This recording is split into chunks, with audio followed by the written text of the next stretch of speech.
Skeptics Review, the Bible, by John Smith. Exodus, chapter 17. The whole Israelite community left the desert of Sin. Weird name for a desert. Anyway, yet again, there was no water. Thanks to that pesky thing called thirst, the Israelites quarreled, complained, and chided to Moses. "Give us water," they said. Moses responded, "Why are you putting Lord Yahweh to the test?"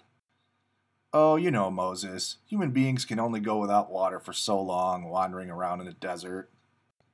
The people complained some more. "Did you bring us out of Egypt to die from thirst?" Moses sniveled to God. "Lord Yahweh, what can I do with these people? They are almost ready to stone me."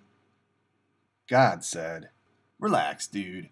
Take your walking stick and some of the Israelite leaders, and I will stand before you on a rock. Don't worry about that you can't see God and live thing. Just strike the rock with your stick, and water will come out." Moses did as God commanded, and named the place Massa and Meribah, which means, "Hey, Israelites, stop complaining and testing me. You're not supposed to put me to the test. If you're not smart enough to bring water with you in the desert, then just die of thirst already and leave me alone." Skipping ahead, the Israelites are suddenly attacked by some Amalekites. Remember, kids, the Amalekites are descendants of Esau, and the Israelites are descendants of Papa Jacob. So aren't they distantly related?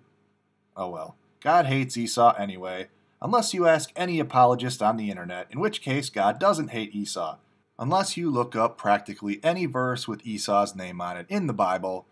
Never mind, sorry, I'm getting off track. The Amalekites attack the Israelites for some reason. Then we get some story about if Moses can hold his hands up and his walking stick, the Israelites will keep winning the battle. If Moses' arms get tired and he puts them down, the Israelites will start losing. Makes sense. We are also introduced to Joshua. We'll get to him more later. I had to find a totally different garden gnome beard for Joshua. The Lord tells Moses that he will completely destroy the Amalekites, and Moses should write that down. God goes on to say he will fight the Amalekites forever, which might be difficult if they're completely destroyed. God orders the complete destruction of the Amalekites a bunch of times later in the Bible, so I guess a few of them keep getting away or something. Exodus, chapter 18.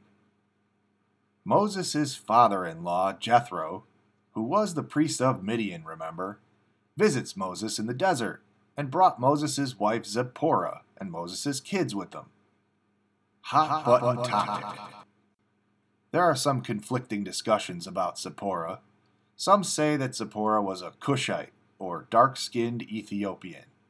This is postulated as a reason that those mean old shepherds wouldn't let her near the well, and Moses had to go rescue her.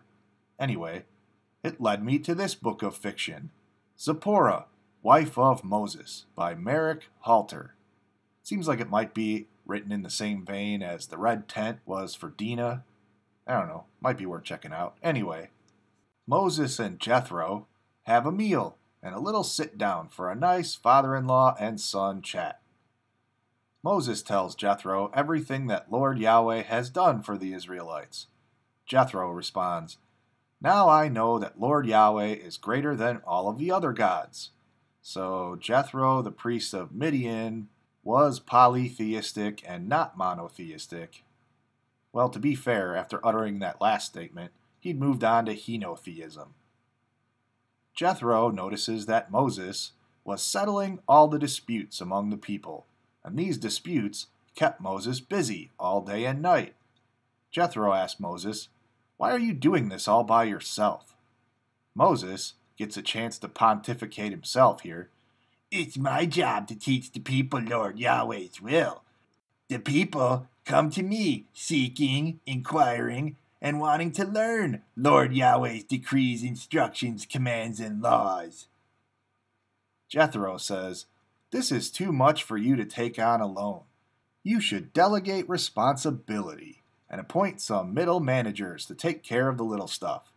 They should only bring the big decisions to you. Find yourself some capable men to be judges. Don't wear yourself out." So Moses took Papa-in-law Jethro's advice and elected some judges who served the people on a permanent basis and only brought the most difficult cases to Moses.